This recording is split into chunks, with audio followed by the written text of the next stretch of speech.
Okay, we're going to turn a maple bowl today, but yesterday I was watching Gord Rock's video and his little friend showed up again, and I made some comments about him to Gord, and I said, well, Gord, I have not only one little friend in my shop, I have 7. And he says, well, how about you show him then if you actually have them? Well, I'm going to show him if I can get him to show up. But right now it's really cold and it's actually snowing, so I'm pretty sure they will show up. So keep watching, Gord. Now let's get going on that maple bowl. Today we're turning a piece of maple. It's 8.5 this way, it's 7.5 that way, and now it's 8.5 this way. I've got a flat spot in here and a hole for a worm screw. I'm not going to bother cutting the corners off because there's not that much to do. And the bark really looks like it's on quite well, so hopefully we can get some sort of natural edge turning out of it. Let's get it mounted up and we'll get going. Okay, just sharpened up my 5/8 bowl gouge. I'm going to start by cutting these corners off.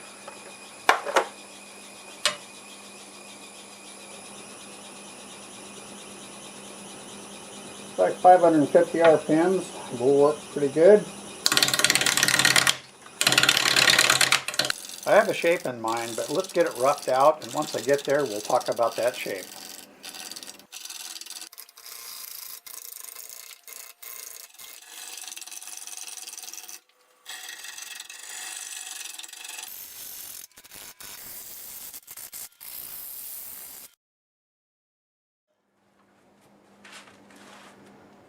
Okay, I'm going to go warm up and think about this, and I'll be right back. Okay, I'm back, and now I know why I'm cold. I looked out and the water in the bird baths are frozen, and I looked at the temperature and it's 36 degrees, so that's what it is here. I've got my heater going now, and I kind of know what I want for a shape. It's going to be different than I usually do, which is a good thing sometimes. So I'm going to make a relatively small base on this. That tool rest is very cold as well. Okay. I'm going to start cutting this, cutting it away.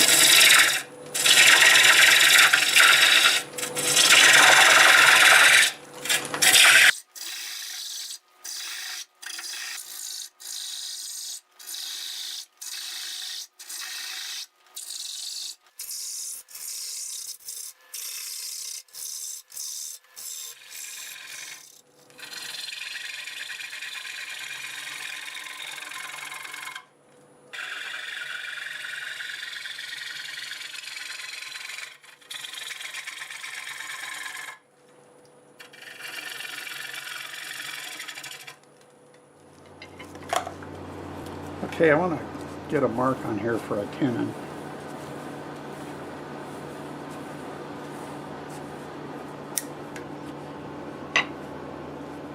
Just going to use my 1/2-inch bowl gouge and cut it on there.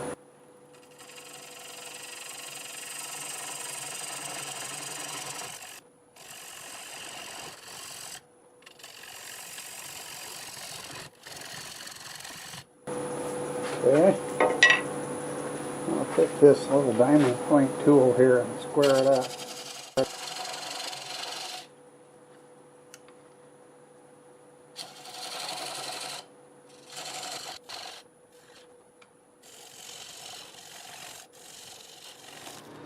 So I just put a mark right here. That's about what I want the base to be. Here's the tenon. It's a little oversized. I may cut it down a little bit more, but I think I'm just going to go with this for now. Now I'll finish a shape on here curving into that.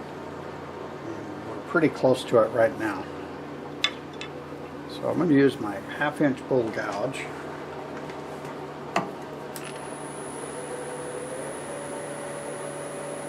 And we've got about 800 RPMs now.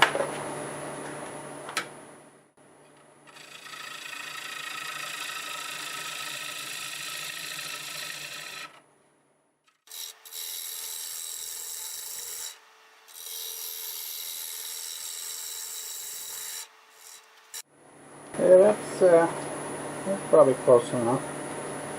And now I'm going to round the rest of it off up the other direction.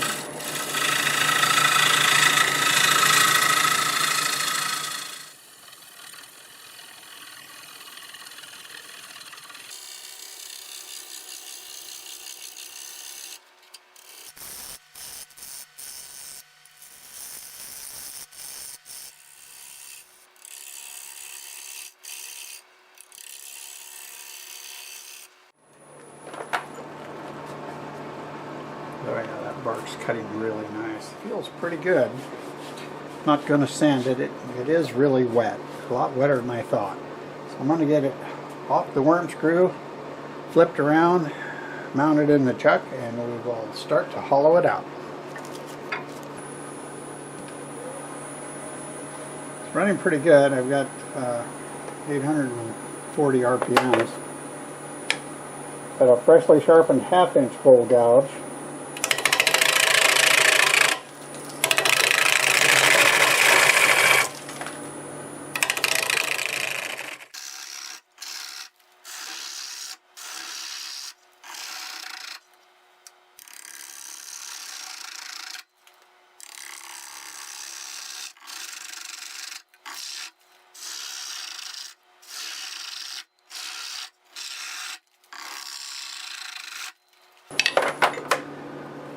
That's about all I can get in there. Okay, got the tailstock out of the way. Still running about 840 RPMs.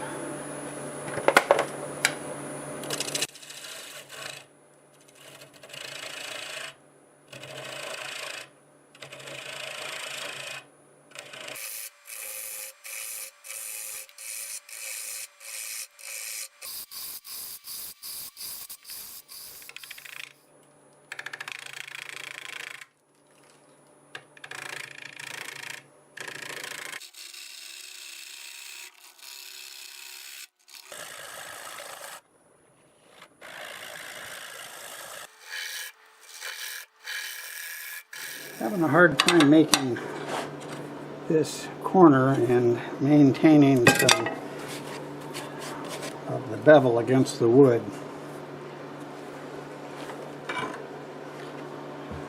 I might just get some more shape on it with this hollowing tool here.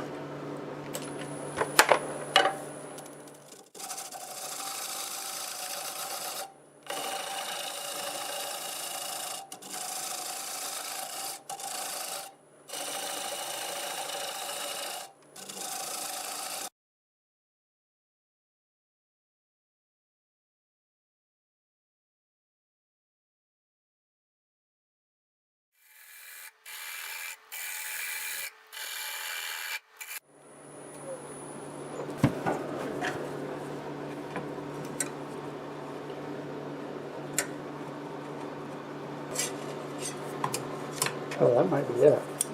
Okay, we got it. It's down to about maybe a 5/16 wall, except for the bottom. That's fairly thick.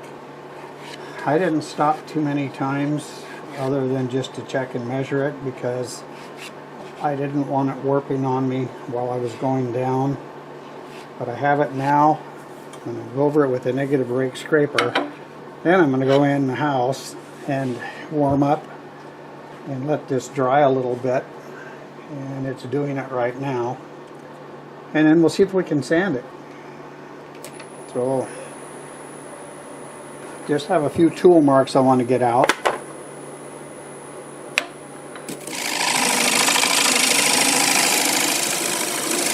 It really hasn't warped very much.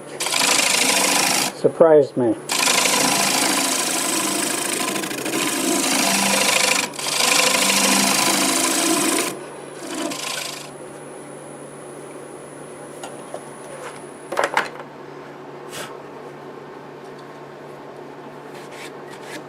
That looks pretty good, really. Happy with that. I'm cold. I'm going to go warm up, maybe have a cup of coffee, and come back out and check this. And if we can sand it, I will. So I'll see you shortly. Quiet down. I think he's coming back. Aha! I caught you. I go in for 5 minutes and you sneak in. What do you have to say for yourself? Well, don't just stand there like a bump on a log. Say something. Oh, you're camera shy. Well, I know the feeling. So these are called wood spirits. I've carved a few of these. A friend of mine liked them so much he asked if I could make some that he could give for Christmas presents. And I did, and they've been gone for quite a while actually, but I thought it'd be fun to show you other things that I do. So let's get back to turning that piece of maple. Okay, so I did come out here after an hour and I checked it. It was still pretty damp. I decided I'll just let it sit for a couple days because I had something else I wanted to make, and I did. And now it's time to finish this. And it feels really good. It runs pretty good. It's got a slight warp in it. But I'm planning on sanding these areas without the lathe turning and on the outside. And then I can reach in here and do that. So let me get my face mask on, my dust collector going. I'll show you what we're going to do. I'll sand it up through 400. And when I come back, it'll be time to put the finish on.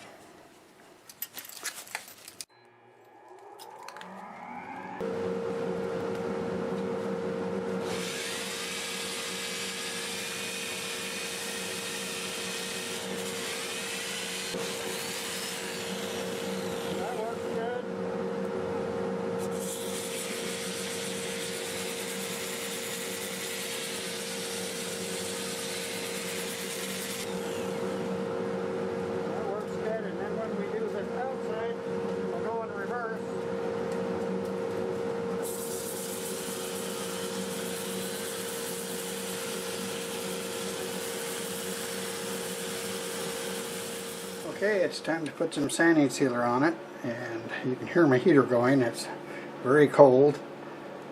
I'll be using the Minwax water-based sanding sealer, and then I'll use the Minwax Polycrylic, and that's also water-based.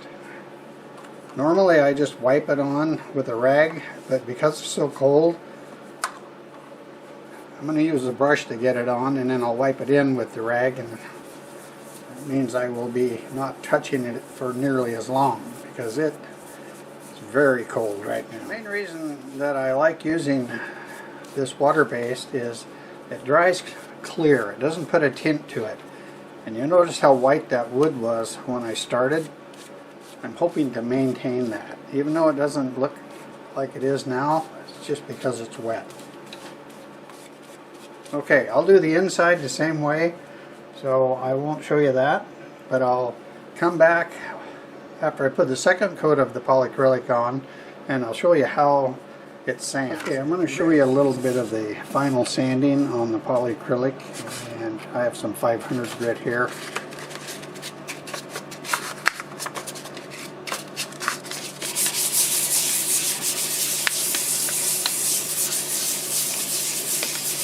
You can't see it, but it's picking up some really fine dust like that,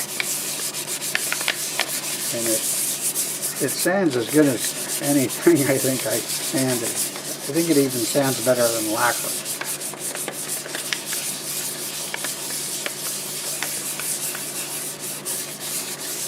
It's very smooth.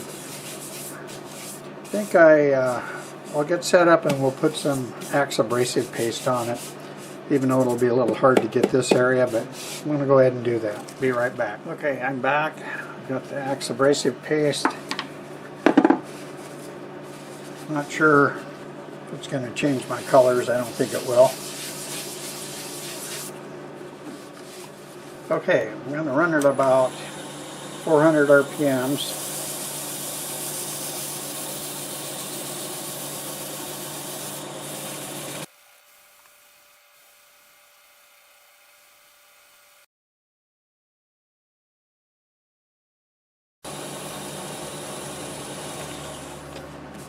That's it. I'll go ahead and do the inside but not show you that. And then we'll come back and remove the tenon. Alright, it's time to remove the tenon. This is going to be a little different than any tenon I've removed. There won't be a nub on here because when I set this aside to dry for a few days, this tenon added a lot of thickness and I didn't want it to be a lot thicker than the walls just to prevent it from cracking, and everything turned out fine. But I drilled this out with a Forstner bit. So now I just need to remove this ring, and then I can maybe get down in there and sand that afterwards. So I have a little block in my chuck, and I'm going to use the padded material, and I'll just use that hole that the Forstner bit made.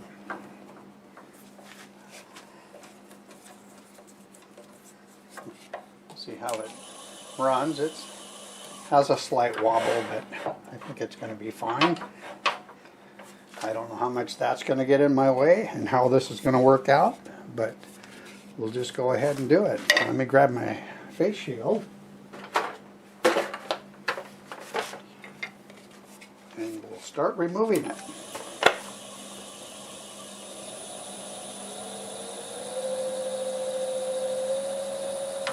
It'll go about 750 RPM.